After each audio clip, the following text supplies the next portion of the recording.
Hello, this is Tony Heller from RealClimateScience.com. There are a lot of critically important discussions which the members of society need to be having right now. But the old social media companies like YouTube, Twitter, and Facebook will not allow these discussions to occur. For the past week, I've been locked out of both my YouTube and my Twitter accounts. They claimed that I violated their community guidelines, which means that I presented factual, well-documented information which went against their agenda. President Kennedy said, "A nation that's afraid to let its people judge the truth and falsehood in an open market is a nation that is afraid of its people." A few years ago, YouTube and Twitter introduced something they called community guidelines. Originally, they said the purpose of this was to prevent terrorism and child pornography. But it quickly degenerated into an excuse for arbitrary censorship by their staff. The good news is that there are much better platforms for communication than YouTube and Twitter. And the only reason I'm still here is because this is where most of my subscribers are. But with their censorship policies, YouTube is no longer a useful platform for me.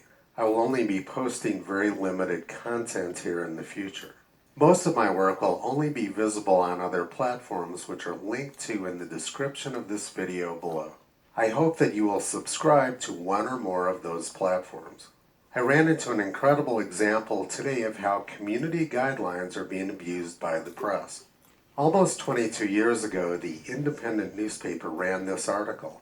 Snowfalls are now just a thing of the past. They said that it doesn't snow anymore in Britain because of global warming. Dr. David Viner, a senior research scientist at the Climatic Research Unit, said, "Children just aren't going to know what snow is." And this story was published in the Independent yesterday. It looks to me like these children actually do know what snow is. So I posted this comment in the article. It's been almost 22 years since the Independent ran this headline, "Snowfalls are now just a thing of the past." And I posted a link to the article in the web archive because the Independent has deleted the original article.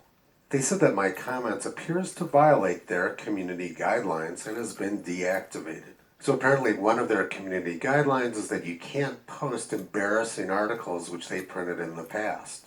The censorship behind community guidelines was introduced with very lofty sounding ideals, but it quickly and very predictably degenerated into an excuse to censor for any reason. George Bernard Shaw said, "All censorships exist to prevent anyone from challenging current conceptions and existing institutions." Frederick Douglass said, "To suppress free speech is a double wrong. It violates the rights of the hearer as well as those of the speaker. It is just as criminal to rob a man of his right to speak and hear as would be to rob him of his money."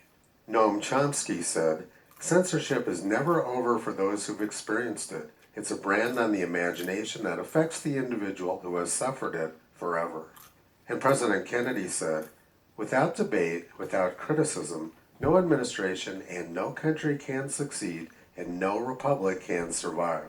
Via their censorship, YouTube and Twitter have made themselves obsolete and useless moving forwards. But free speech thrives on other platforms which are linked to in the description of this video below. Toto hopes to see you soon on those other platforms. You can visit him, Kyrie, and Caesar on the web at RealClimateScience.com.